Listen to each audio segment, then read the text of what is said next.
morning, students. Students, today we will discuss speech writing. That is included in our long composition. And you will get a question for 10 marks. You will get write a speech on this and this topic to be delivered in morning assembly in your school. You can get like this. And this question will carry 10 marks. 10 marks में divided कैसे है? 1 format, 4 content, 5 accuracy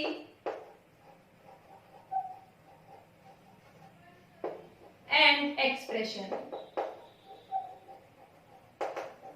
बेटा ये आपको total 10 marks के लिए question attempt करना है, जिसमें 1 मार्क आपका फॉर्मेट का रहेगा, 4 मार्क्स आपके कंटेंट के रहेंगे और 5 मार्क्स में एक्यूरेसी मींस स्पेलिंग आपकी चेक होंगी, ग्रामर आपकी चेक होगी और 2.5 के लिए एक्यूरेसी, 2.5 के लिए एक्सप्रेशन है मींस कोहेरेंस और रिलेवेंस ऑफ आइडियाज। ये सब चीजें हैं आपकी मार्क्स को डिवीजन में।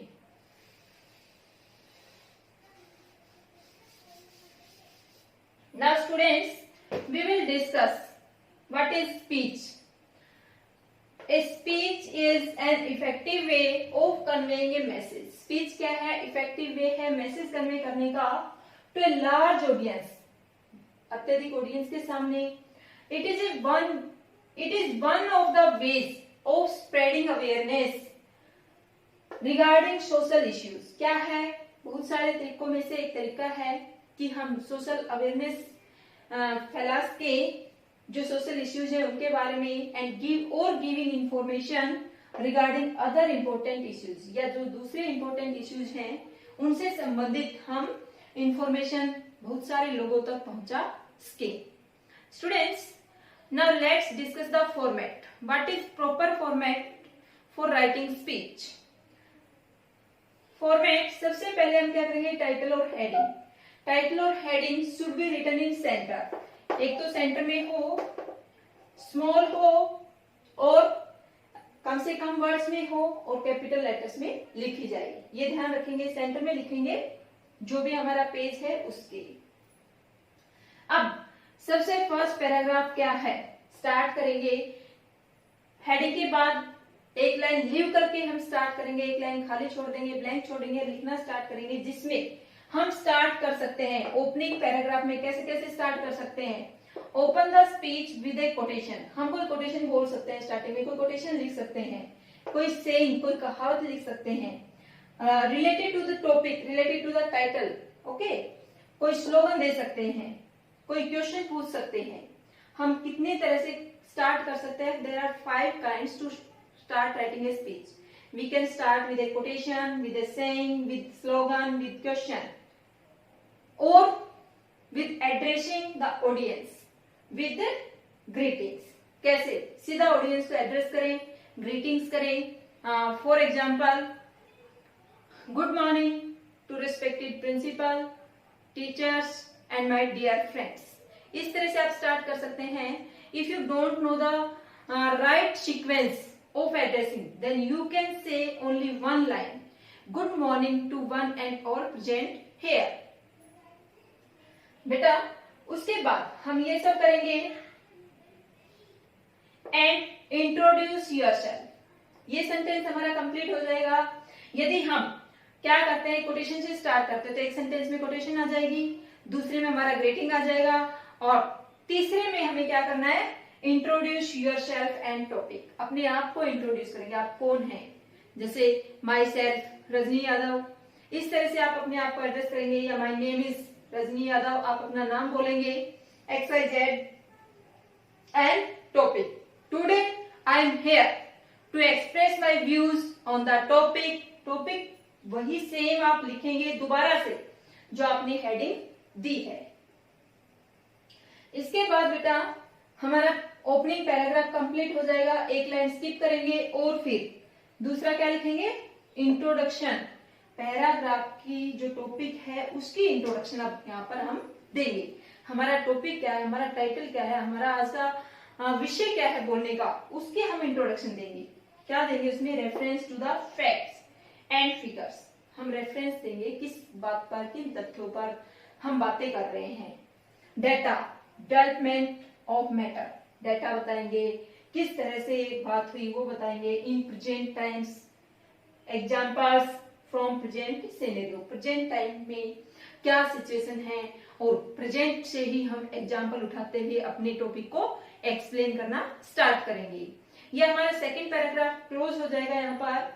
उसके बाद फिर से लाइन स्किप करेंगे और थर्ड पैराग्राफ में क्या लिखेंगे हम? थर्ड पैराग्राफ में देंगे रीजंस, प्रॉब्लम्स, कि जिस टॉपिक पर, जिस बात पर हम बोल रहे हैं उसकी रीजंस क्या हैं, प्रॉब्लम्स क्या हैं और अदर रिलेटेड फैक्टर्स क्या हैं, उन सबको डिस्कस करेंगे, एक्सप्रेस करेंगे, अच्छे से एक्सप्लेन करेंगे।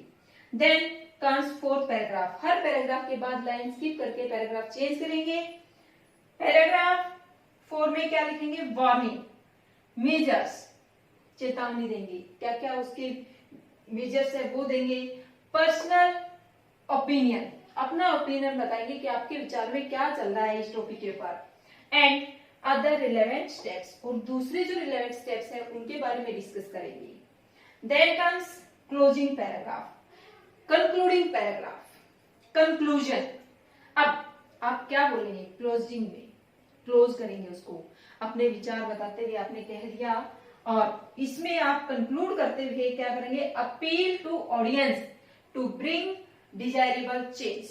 आप अपील करेंगे ऑडियंस से, सुनने वालों से, कि जैसा आपको समझाएगा, कहा गया, उनसे उम्मीद करेंगे कि जो रिजल्ट है इसका वो डिजायरेबल होगा, सही दिशा में आप इस चीज को फॉलो करेंगे। इस तरह से आप कंक्लूडिंग पैराग्राफ, क्लोजिंग पैराग्राफ देंगे। And then you will write thank you on the left hand side. Left hand side में लास्ट लाइन में आप लिखेंगे थैंक यू। थैंक यू के साथ आप लगाएंगे साइन ऑफ एक्सक्लेमेशन। बेटा फॉर्मेट डिस्कस कर लिया, अब डिस्कस करते हैं tips to write and effective speech. कौन कौन सी बातों की तरफ हमें ध्यान रखना है, किस तरह से हम इफेक्टिव स्पीच राइट कर सकते हैं, वो बातें हम डिस्कस करते हैं। फॉर्मेट को तो बड़े अच्छे से फॉलो करेंगे। उसके बाद लैंग्वेज की बात है, किस तरह से हम लैंग्वेज यूज करें, कैसे लिखें। सबसे पहले क्या है? Language should be interactive. Language है हमारी वो इंटरेक्टिव हो, पारस्परिक हो, मीन्स जो ऑडियंस है उनमें और हमारे स्पीकर में क्या हो? सामंजस्य स्थापित होना चाहिए। ऐसी लैंग्वेज का हम यूज करें। नेक्स्ट क्या है? Use direct language. Direct language का यूज करें, इनडायरेक्ट का कभी भी यूज ना करें। Next rhetorical questions. Rhetorical questions हम यूज कर सकते हैं। क्या होते हैं रिटोरिकल क्वेश्चंस? इस तरह के क्वेश्चंस जिनकी हमें आंसर मिलने की उम्मीद नहीं होती है। हम क्वेश्चन पूछ लेते हैं, आंसर मिलेगा नहीं मिलेगा, we are not sure about it. Okay, for example यहाँ पर have you ever thought of. Have you ever thought of के बाद आप टॉपिक से रिलेटेड कुछ यूज कर सकते हैं, टॉपिक को यूज कर सकते हैं। इस तरह का क्वेश्चन आप पुट कर सकते हैं। मीन्स आपको उम्मीद है कि ऑडियंस इसका आंसर नहीं दे पाएंगे। इस तरह के क्वेश्चंस मोस्टली स्टार्ट इसी तरह से होते हैं, have you ever thought of. Next है इमोटिव लैंग्वेज। इमोटिव मीन्स क्या? इफेक्टिव, प्रभावकारी जो हमारी लैंग्वेज है वो होनी चाहिए, उसमें ह्यूमर भी हो। और पैथोस मीन्स क्या? प्रोत्साहन हो। वहां पर हम जो लिसनर्स है उनको प्रोत्साहित करते हुए भी नजर आए, करुण रस का यूज करें। नेक्स्ट है बी पोलाइट। पोलाइट कब हो? Warning, reminder.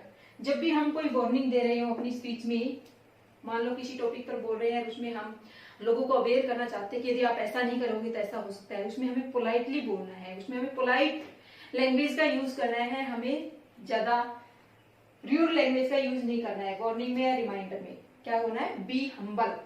हमारी जो वार्निंग है रिलेटेड टू द टॉपिक, जो रिमाइंडर है, उसमें हम्बल बने, हम विनम्रता से बात करें।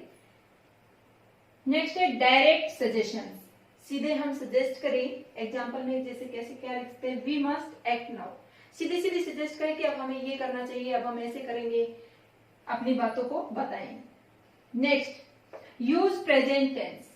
टेंस कौन सा यूज करेंगे? प्रेजेंट यूज करेंगे in almost speech, but while telling about data we can use past, and while we are making positional situation we can use future also, but present में कौन से सिंपल प्रेजेंट और present continuous tense almost speech में use करेंगे।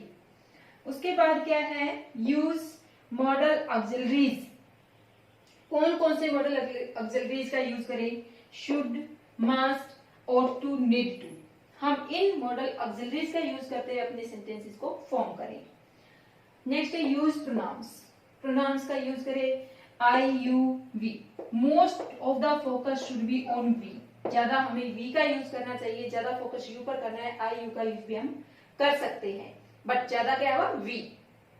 Next है हिपोथेटिकल situation based facts. हिपोथेटिकल क्या होता है? हिपोथेटिकल मीन्स क्या है? पोजिशनल, काल्पनिक। जो फैक्ट्स हैं वो काल्पनिक हो या सिचुएशन बेस्ड हो।